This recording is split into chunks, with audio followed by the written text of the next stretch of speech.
Bonjour à toutes, bonjour à toutes et bienvenue dans votre émission Les Congo en marche. Les Congo en marche, une émission qui parle de l'actualité non seulement politique de la RDC mais aussi l'actualité culturelle.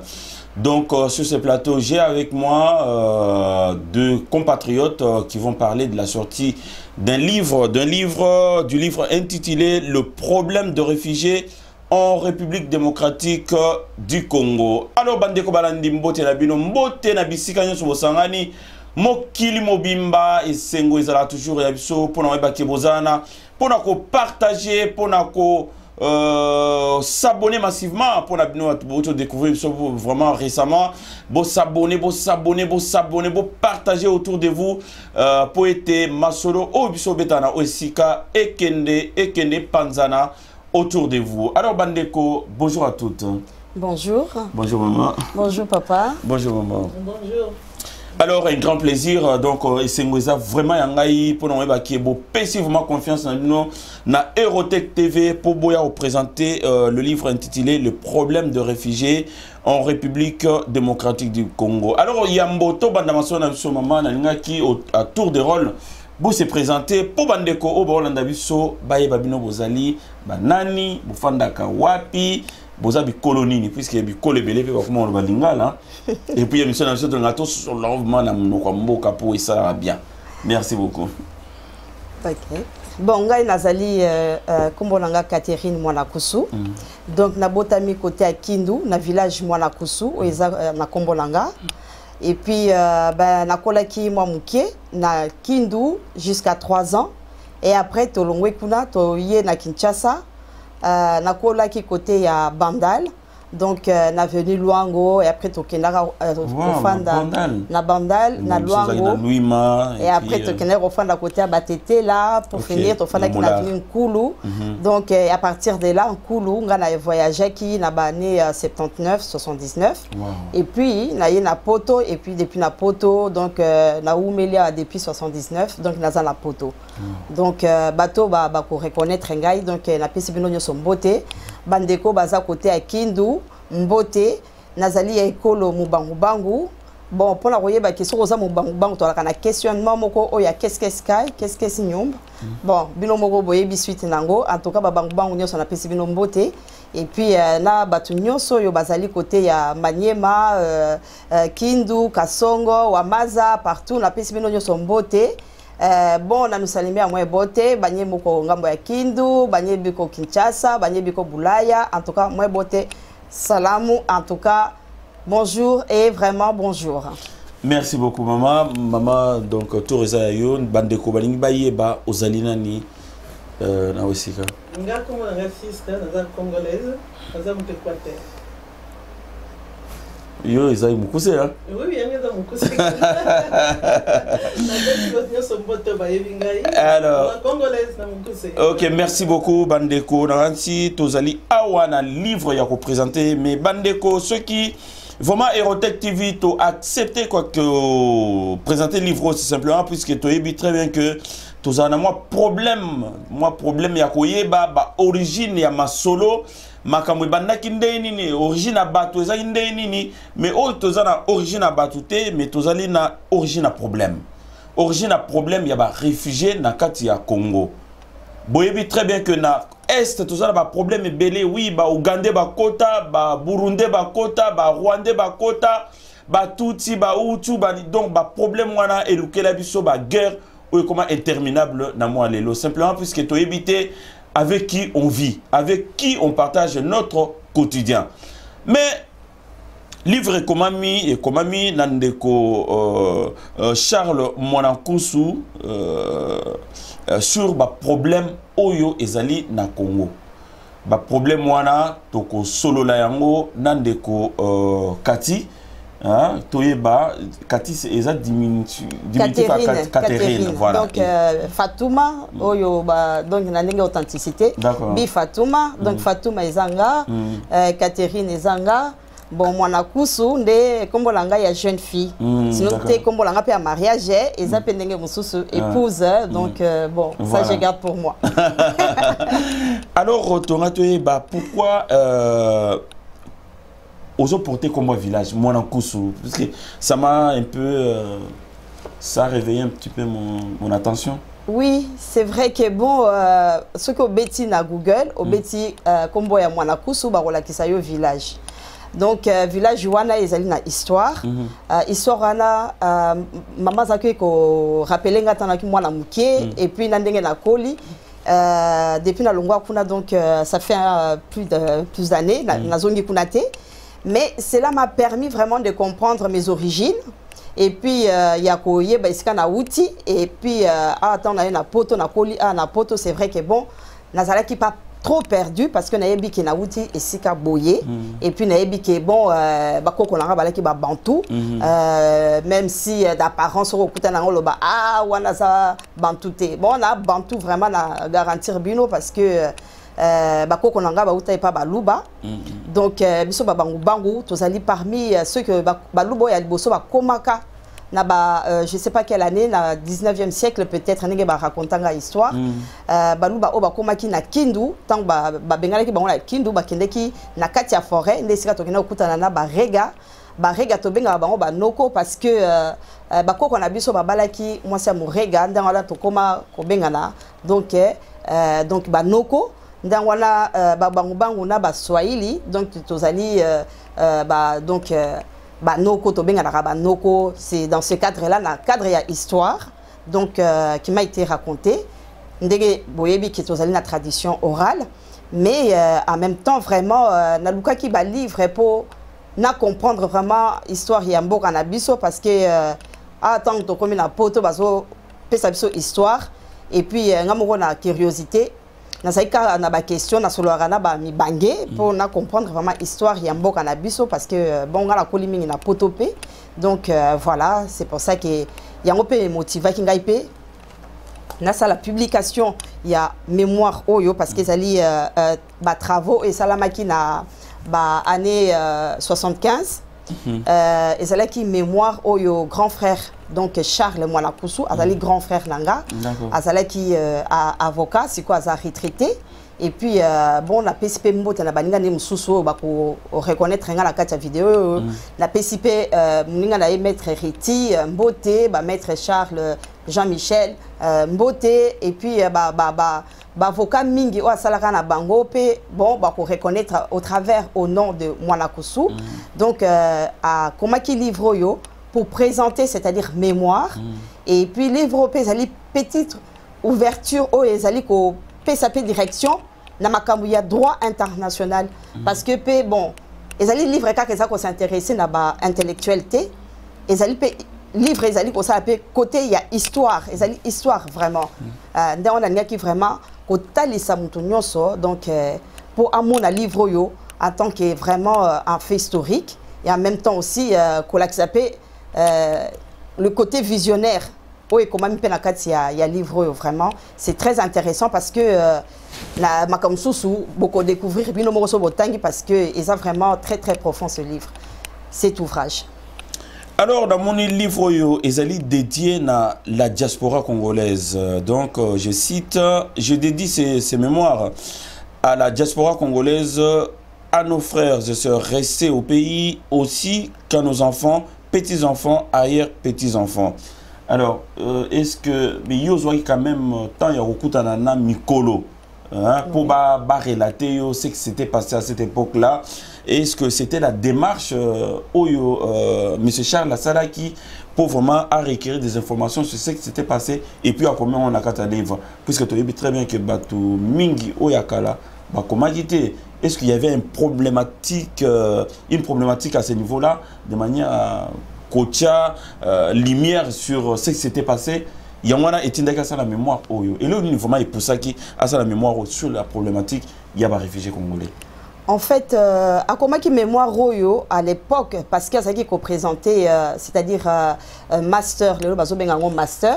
Donc, il y a une voilà qui déjà n'a pas vision, c'est-à-dire il y a droit international, parce qu'il y a Zali Motomoko, à comment qui a pris thèse sur Eza Makambo, il y a droit international. Oui, je tenais aussi à signaler que Maître Charles Mouanankoussou, diplômé docteur en droit à Panthéon, la Sorbonne, donc ici à Paris, il est un des premiers avocats congolais zaïrois à être inscrit au barreau de l'Essonne durant les années 90. Passionné par la politique de son pays natal, Congo-Kinshasa, en décembre 1997, il claque la porte de son cabinet juridique de l'avenue Gabriel Péry à Sainte-Geneviève-des-Bois pour suivre le nouveau gouvernement de M. Mzee Kabila, donc on a Congo. Donc c'est un diplômé en droit. Donc, bien sûr, c'est pour ça que Namona qui vraiment papier bon parce qu'il y a sa mémoire natanga comme c'est quelqu'un qui m'a beaucoup aussi formé ngamo pe na sala qui droit na ebandeli ya scolarité na ngaya en France et après na bifurqué parce que bon la mona qui trop un peu prise de tête mais tout le temps ceux qui causent qui problème juridique à quoi solo linanga ceux qui ba projet aya solo linanga et puis donc malheureusement que aye atomba qui malade azwa qui bon a bela qui makasi.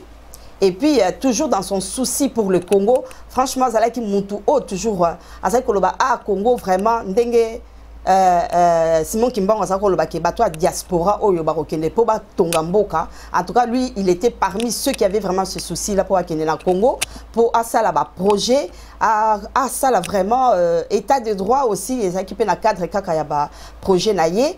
Et puis, malheureusement, bon, malade est rattrapé, et puis, bon, tous ceux qui ont projet ensemble pour la salle projet Nyosowana et puis tant qu'on tombé malade un jour nazo bon ça ba papier na tombé na ba papier oyo pendant que c'est vrai que bon entre temps ngapé nazala qui paye na chemin ngapé ya vie oyo na koma ki siko kokota na vie ya ba nino ya église ya réveil parce que au départ bon na là qui na catholique.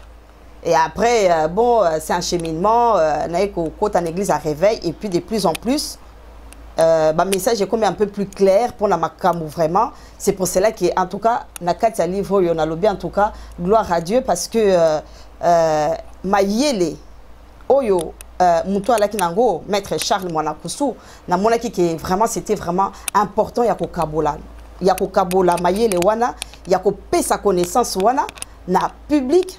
Na batu nyonso c'est-à-dire livre ezali mutu nyonso akoki kotanga ngo c'est-à-dire ezali connaissance moko ezali kaka ezali ka bloka ba droit ezali bloka moko compliqué eza simple eza nango histoire donc eza histoire moko et a apporter nos connaissances pour boyeba vraiment beau comprendre problème il y a ba réfugiés qu'est-ce que c'est les réfugiés déjà réfugiés azali te kaka ba o bazo kote pa na biso réfugiés pe azali oyo biso tozo kolongwa na mboka na tozo ya epai parce que nga moko pe au départ oui nalinga qui vraiment pour na bandeko ba comprendre très bien na isika na puisque lelo ndenge na auto lobana sommaire que tozo na ba problème belé na est tozo na ba problème oyo uti na ba réfugiés à Libanda tozo na ba réfugiés internes ba exode donc uti na ba village donc tout ça ça crée beaucoup de problèmes. Mais pourquoi c'est pencha qui réellement sur la problématique il y a réfugiés à quoi peut comment livre sur l'histoire n'est pas pendé je sais pas oui bien sûr mais pourquoi a commis problème à réfugiés parce que projet naïe zala qui n'a droit international d'accord parce que tout ça qu'on échangé mingi bon azaki na rêve à ça la na katia ONU à ça la vraiment avec na ambition pour la droit international ndangwana c'est-à-dire na élan wana il y a droit international livre tanga ko makiango ezali ouverture ya makambo susu oyo ezali vraiment makambo ya ba haut commissariat des réfugiés ezape ko lo makambo ya convention il y a 1951 asa ko pesa historique ya makambo nyonso c'est-à-dire ce côté la première partie asa ko lo makambo ya ba réfugiés dans le monde entier et plus particulièrement en Afrique et puis deuxième partie à centrer problème wana na kozwa exemple o ezako leka na kati ya Congo parce que na kati na bané 75 ezalaki Zaïre bon j'ai gardé tel que akoma ki ango c'est-à-dire que ezali un fait historique et qui aujourd'hui ezako s'avérer que moto avec la vision c'est-à-dire avec déjà la vision makasi pour la Congo et puis franchement na luki na tali na ba internet partout na moni mutu moko ta solo là qui les kamba ba réfugiés et puis quelque chose me poussait que bon ceux qui n'a pas si na solo na balalanga ba robosa nango ngape nazala bana nazala mobali donc son to sololi et aussi la wana la cadre à famille c'est pour cela que en tout cas Dieu m'a mis à cœur que na kabola li solo wana na mutu nyonso yo ozana souci ya mboka na yo Congo mais est-ce que oyebi makambo sa koleka na mboka na Congo oyebité mais au kaka ba réfugié ça na deux sens réfugié ça li yo congolais olongwe na mboka na yo po kene na mboka mususu po senga ki réfugié moi je me rappelle qu'étant là moi la protection donc ngai tant là qui peut moi la muké en tout cas grand frère nanga là qui réfugié donc et puis au fur et à mesure tant bon bango ba na makamla bango politique et puis tant que politique wana o balaki ba singela qui réfugié et longwaki donc azonga ki na Congo. Et après, donc, vu les circonstances, nous sommes les cas qui na Congo, azonga qu'ils se soient na poto, mais azala qui toujours, c'est-à-dire na souci wana ya Congo, parce que alga qui Congo est né avant. Et puis na katipe na zo solo appelé solo ya Zaïd Ngoma, donc azala qui grand frère, oh azala qui fait tous les dimanches, ko ya na ndaku ko beta ma solo na grand frère Charles. Et puis, koza batebele, bazaki koya, monsieur Kabiona, maître Reti, batebele, tozalaki tous les dimanches, tozosola toujours souci ya Congo, souci ya Congo. Yum tozana souci ya Congo. Comment yozo yeba histoire ya Congo te, oyebi elo komo kote. Alors dans ces cas, je me suis dit ah, boyezali histoire. Ezako retracer ba problème oyo ya ba réfugié, ezaka ba réfugié kaka particulier te ya kaka ya région à est. Ba réfugié ba koti côté Angola, côté Ouganda, ba côté Nyoso, ba réfugié ba koti. Mais sikoyo, problème wana sikoyo, yé azako analyser ango, c'est-à-dire que de façon historique, lelo ezosa le maloka de façon historique, mais ma comme sous soit comme la kati, vraiment il faut vraiment botanga pour comprendre sikoyo makamuni les akoleka na kati mboka na biso parce que ko solo la boye et ko soit temps ebelé pour na koloba ba détail le mieux est que bo somba livre bo tanga yango bino moko et puis bon adresse pe ko mama pona et donc yo kanti ndeko tango ndeko komaki livre oyo puisque yo mtoza solane tous les jours donc on voit que le côté négatif il y a des réfugiés dans le Congo. Puisque dans moi, les autres, il y a des réfugiés, il y a des guerres, il y a des koufa, il y a des Ebola. Donc tout ce qui est mauvais, il y a des réfugiés. Mais on a beaucoup de réfugiés, il y a un côté positif. Donc on a que na oya komi na katiwana et le kwamalonga pour na réfugiés na kata Congo ezate. Nyoso kaka o ba réfugiés ba ezaya mabe. C'est ce que je veux comprendre. En fait, Wane Zali un peu pour simplifier donc livre. Hein. Voilà. En tout cas, il faut autant un livre parce que Yé Azali, c'est-à-dire un chercheur. C'est-à-dire à Pessibino analyse ba éléments où Ezali que s'est passé. Sans porter les jugements. Sans porter les jugements. Article de façon objective. C'est-à-dire à Pessi ce qui s'est passé à l'époque et puis bah problème n'y soit le baki à cette époque-là Ezali que c'est se voir aujourd'hui et ça comme on a la lelo parce que bino bozolo baka ah ok ozangunda mais ngunda en tant que qui et comment être ngunda ndenge nini bamsuswana bazali ba réfugié bamsuswana baza ba réfugié te mais tanga livre au comprendre qui est réfugié et qui ne l'est pas parce que sur otangité oye ba pété makama ndenge ezali bolo baka réfugié mais ozo comprendre te c'est quoi réfugiés wana zanal ozali bato yo baza ba réfugiés économiques ozali ba réfugiés bazali politique donc nyonso wana ezaka na confusion mais sikoyo yé a sali analyse a sali yango étude pour na kolakisa ba réfugiés au bakoti ya côté ya Ouganda ya côté Angola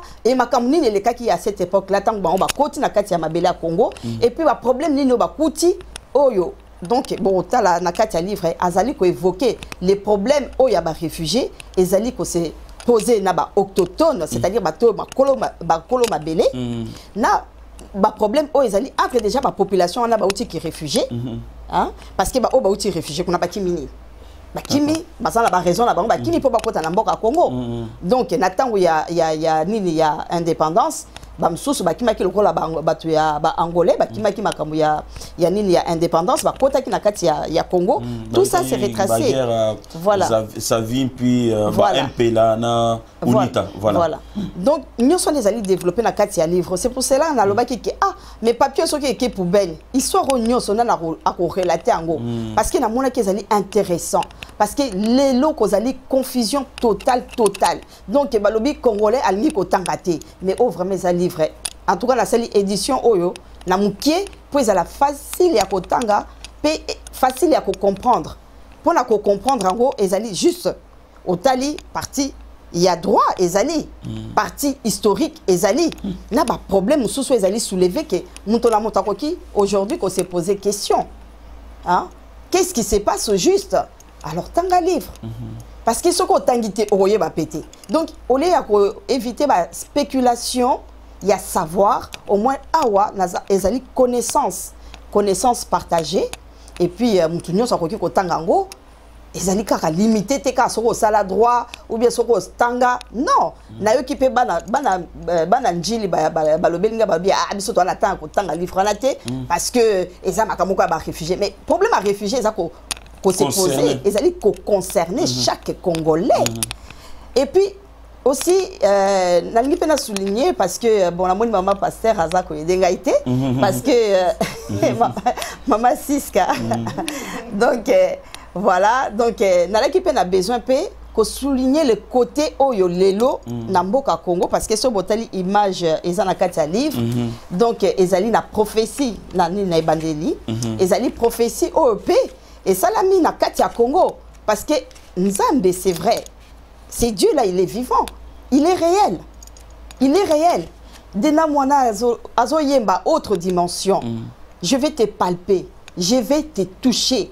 C'est vrai que Jésus-Christ aza lelo na kati ya Congo azali palpable parce que makambo oizo sale malelo c'est-à-dire que vraiment eza ko montrer c'est-à-dire force spirituelle et fan na kati ya Congo et ce qui fait que bato nyoso oyo biso nyoso tozo recevoir ba message wana tozo ko témoigner présence à Jésus-Christ au Congo et puis par rapport il y a livre oyo en tout cas ma proposition eza ebelé parce que livre oyo ezali pe na projet na sima parce que toko luka pe to solo la projet wana pe prochainement si toza na possibilité donc to solo la pe projet eza na kati na sima livre parce que lelo to monique na Congo le 15 août ou le 16 août koza la manifestation oyo ya ba pasteur oyo bako kende ko sambela na stade des martyrs oui voilà ezali pambaté parce que lelo lumière ezokota na kati ya Congo lumière wana c'est-à-dire ezako laxa c'est-à-dire que mayele fozonga na kati na biso c'est-à-dire tozali population oyo lokola ba ifasaki biso mayele lelo ba connaissance wana ezozonga tozali non seulement meilleur en football tozali meilleur ba intellectuel bazali ba nini ba scientifique bazali donc ezali pour la vraiment pour la montrer vraiment bato mayele oyo vraiment baza na kati ya Congo bazali o pe ba ko avancer ce Congo là na mayele bazali nzambe pe aza ko sunga. Alors maman Nancy to tikio calme moi longtemps moi li loba ko bakisa puisque ozali moko ya o batanga ki livre oyo ya motu ya nini vraiment o retenaki.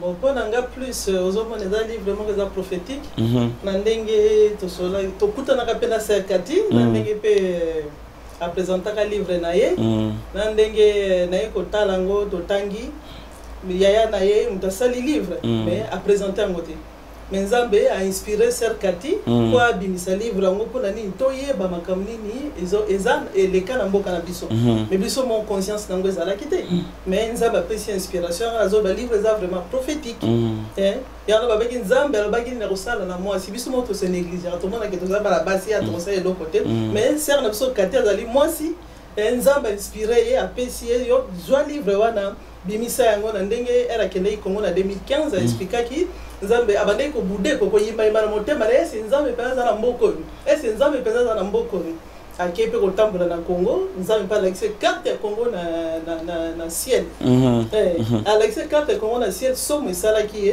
abi ya solo vraiment Nzambe za na mboko ka bale ko négliger pamba azongi na poto a bongisa mikanda na ye aki atombe susu na document oyo yaya na koma depuis ba année depuis 1975 ouais 60 tombé nango a fungola batala mo so carte ya Congo na kati donc livre vraiment prophétique donc moko na moko tanga aleka kozoma yele toyeba nini eleka na mboka so pe nini eza koleka kino siko na mboka na biso donc yango na yeki ko appuyer sel nerso kati et puis na livre na ye mutu nyonso oyo alingi ayeba histoire mpe azwa connaissance asomba livre atanga eza très important mpona mutu moko na moko même étranger bakoki mpe kotanga mpo eza na français eza na lingala te bato mboka na mboka batanga mpo bayeba réfugie aza nani tolongwa na mboka biso toye koto ya koto bakolongo bakotambola mboka na mboka moto motaye bakozwa connaissance mpona histoire ya réfugie Maman, naransi bandeko bino bolanda biso boyebi très bien que toza na moi problème moi na rotanga mais to bando sala effort puisque na ngonga oyo Congo eza ko kosama puisque connaissance l'ivresse que zate donc to éviter o les kaki toza makamuka na ndambu soki ba poser biso question rien que na époque papa Mzee Kabila que mutu boye o asala nae azalaki nani. Personne n'est capable de répondre que non, ou yaza congolais, ou yaza congolais. Pour te dire très bien, kota qui n'a pas te belé, bazaki ba na mboka te, mais mingi pe batika na Congo, mais mingi pe bazo mikanda ba koma congolais. Donc biloko to wana soko tangi livre te, okoyeba te qui est qui. Donc c'est raison pour laquelle bino atozo ima bozo loba bino moko non o yaza congolais te, mais soko zu initiative ya kotanga ba livre okoyeba réellement s'il faut engager une discussion ou pas sur un sujet donné. Alors maman dans ce moment qui ndefoma na suka yango na biso sauf soza na likambo yako bakisa na auto toloba. Suite ya ko koma livre oyo donc na eu proposition ya ko en tout cas ko continuer les choses pour na projet eza na sima ya livre oyo donc eux aussi nanga ki pena soki sana ndenge pe nzambe atalisaki ngai passage moko c'est-à-dire na Matthieu 5 verset 9 et le but est heureux ceux qui procurent la paix sont appelés les enfants de Dieu. Donc c'est vrai que na la botama ki na période oyo ezala ki difficile ya bitumba papa nanga babomaki pendant la rébellion.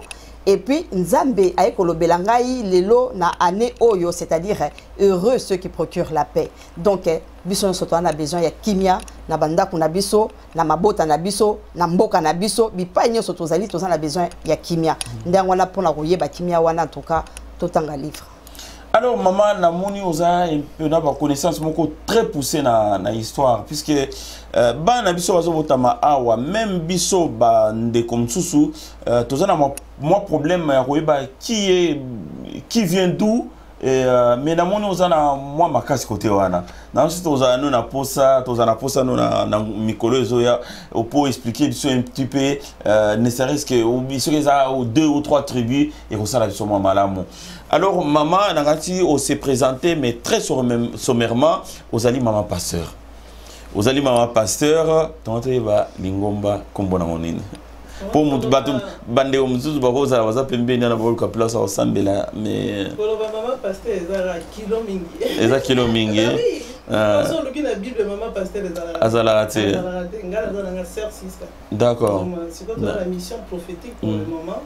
Ba nouvelle révélation ba conférence ezo salama. D'accord. Ozo ke nokoyoka o ni nzamba zo ko décortiquer na kati ya Nouveau Testament pour la histoire Ancien Testament na histoire Nouveau Testament.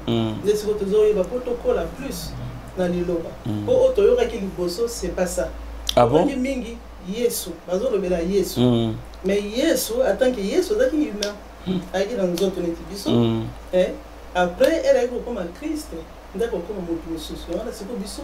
Il faut que le comme un état à Christ. Ah bon? Ah oui, tout le monde est. Donc, bon, changer Bible sur une. Donc, ça va changer Bible. Ma bombe a mis un mingi dans la Bible. Totanga rango mais tu as la connaissance dans la révélation dans notre même sur ça la théologie au ça la science sur une nini donc Bible oyebi on ka ndambu révélation faut Saint-Esprit simba motema na révélation Saint-Esprit za biloko mi balé différent. Ah oui avec pour Saint-Esprit mo so convaincre clair na cœur na yo elle retanga avec écriture au monde autrement pour comprendre autrement qui au sali théologie. Sur cette théologie autant la Bible très bien. Mais la révélation cachée aux dans le Nouveau Testament autant bien. Maman a reçu notre salle en vraiment une émission à part entière pour expliquer ça puisque tango oyo tozana bandeko mingi bazali ko tamsa mangoma bazana ko bunga ebele ba misu tozo condamné ba basala théologie te yango na zo sala bongo ba misu basala théologie mais bazana révélation te yango na zo sala bongo to kolinga vraiment to sala émission proprement dite sur ce thème là pour vraiment o meka ko partager na baninga muke onzambe atikati na.